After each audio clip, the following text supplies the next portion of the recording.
tardes, mi nombre es Juan José Pérez, María Paula Roncancio y Andrés Felipe Roncancio. Nuestro equipo se trata acerca de quién es sujeto de derechos. Para poder empezar a tocar y a ahondar acerca de este tema, debemos tocar a la persona en sentido ontológico y en sentido jurídico, tocado por Javier Hervada en su libro. ¿Qué es persona en sentido ontológico? Ser persona en sentido ontológico hace referencia a la persona inmanente en sí misma, es decir, que es dueña de sí y por ende puede atribuirse cosas que le son debidas a la colectividad. ¿Y qué son esas cosas que le son debidas? El derecho. Ahora, personas en sentido jurídico, ¿quiénes son? Son aquellas ente sustantivo del ordenamiento jurídico capaz de obtener derechos y obligaciones, de adquirir derechos y obligaciones. Ahora vamos a hablar acerca de quiénes, si todos los hombres son sujetos de derechos, si todos los hombres son personas. No es lo mismo. Entonces vamos a hablar acerca de eso.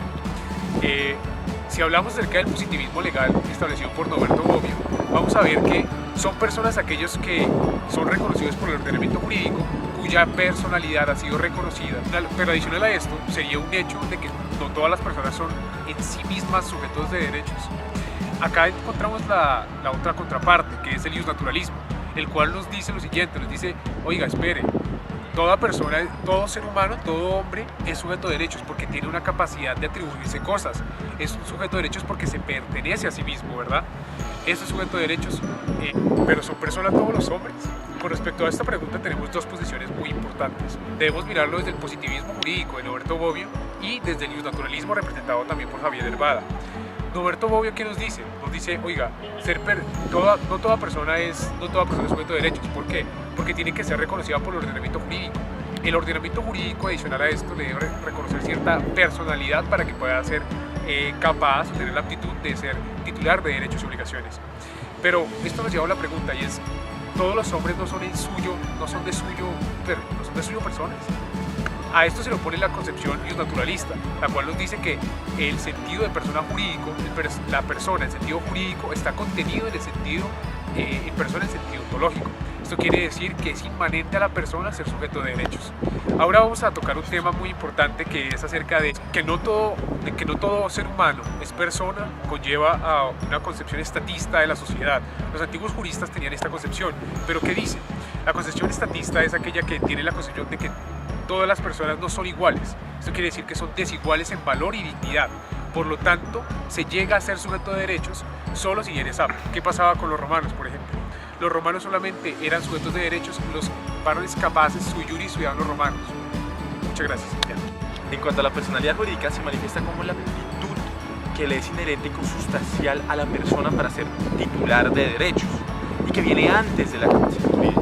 O sea, la personalidad es la emanación jurídica de la persona, es lo que viene antes de la capacidad, que es dada por el ordenamiento jurídico. Esta personalidad la tiene desde el comienzo de su existencia, desde el comienzo y hasta el fin de su personalidad. Pero bueno, entonces, ¿qué sería en sí la persona? La existencia legal de las personas comienza al nacer.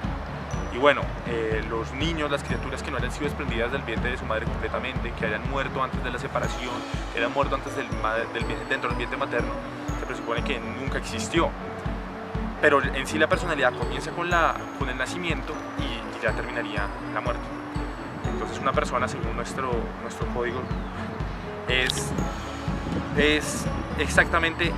son personas, todos los individuos de la especie humana, sin importar su edad, su sexo, estirpe o su condición. Pero según Valdés Díaz, persona natural es aquel ser humano, el hombre jurídicamente considerado, al que se reconoce capacidad para ser sujeto de derechos y pues capacidad de obligarse, especialmente poseedor de atributos y de cualidades que han de ser reconocidos por el derecho. Eso es una persona. Realmente está diciendo que para ser persona es cualquier individuo de la especie humana, pero que puede ser titular. Entonces podríamos llegar a concluir que toda persona que nace, que es separada del vientre y pues que no está muerta, es un sujeto de derechos y puede ser titular de derechos y de obligaciones.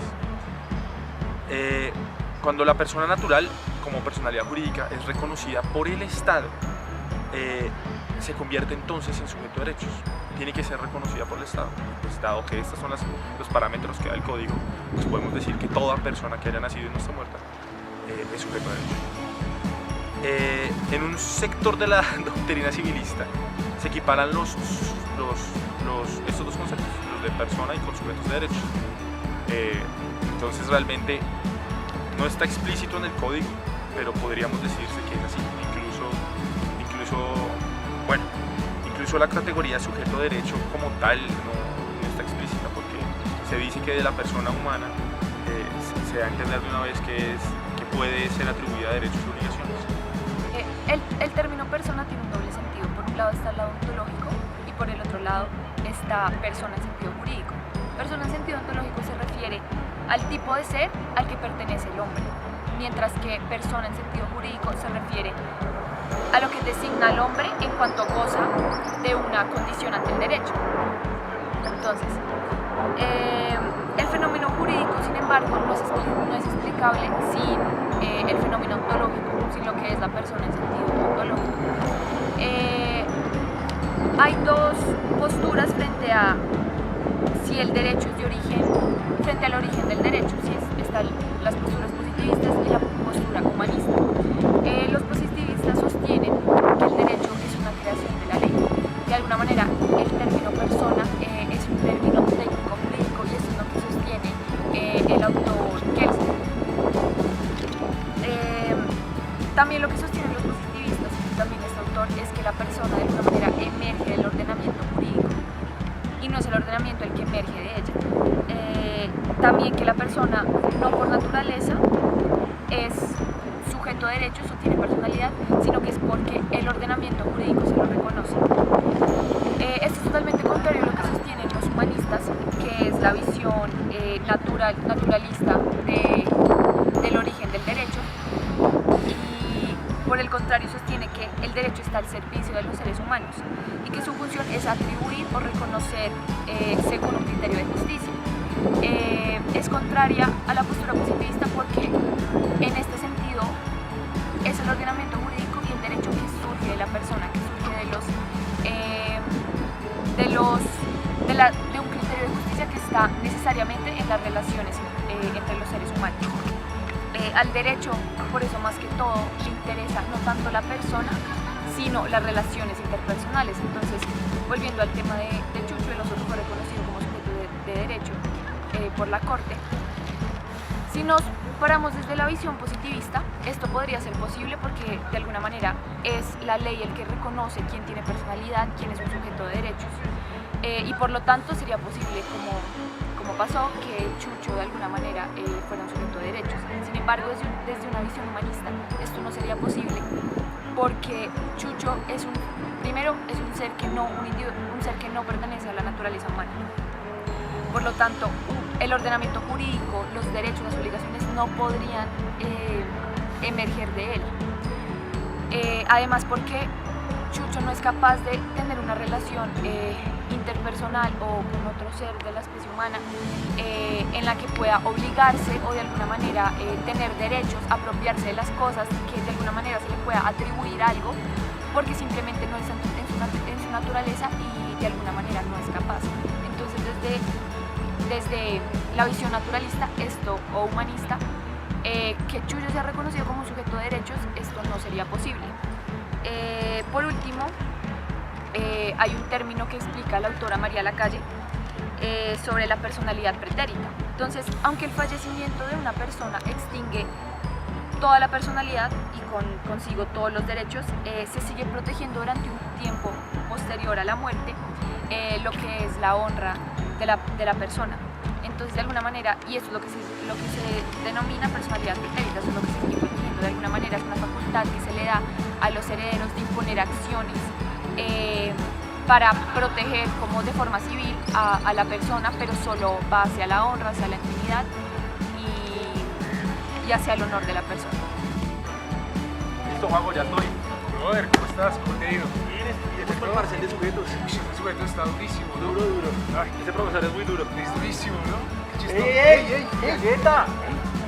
Si se llega a abrir esa galleta, te mando a ese oso. No, No lo puedes demandar, no es sujeto de derechos. Es un sujeto de derechos, es un animal. No es un sujeto de derechos, no puedes decir que es un sujeto de derechos. ¡Ey, Chucho! ¡Ey, tú! ¿Ves? No responde.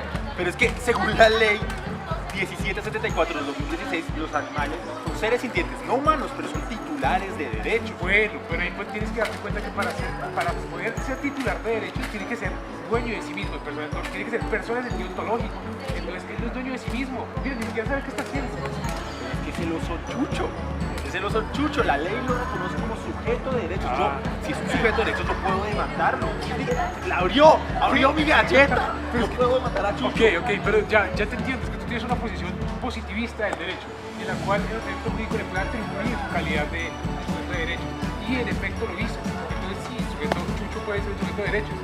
Ha sido reconocido. Sí, sobre todo por la sentencia AHC 4806 de la Corte Suprema de Justicia. Él sería un sujeto de derechos. Lo que sí me hace pensar es, él en sí no es capaz en sus condiciones de respetar mi derecho. ¿Por qué es un sujeto de derechos? Yo le digo, Chucho, esa es mi galleta, yo pagué por ella, dámela.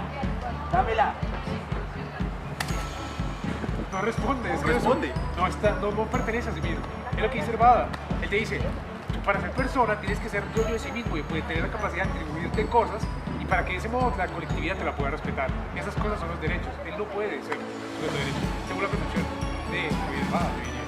Pero siendo sujeto de derecho un término positivo y estando la ley aprobándolo a él como sujeto de derechos, ¿estaría yo en mi capacidad de mandarlo? No sé, tenemos que preguntárselo a la Corte. Preguntémosle a Johan. Preguntémosle a Johan.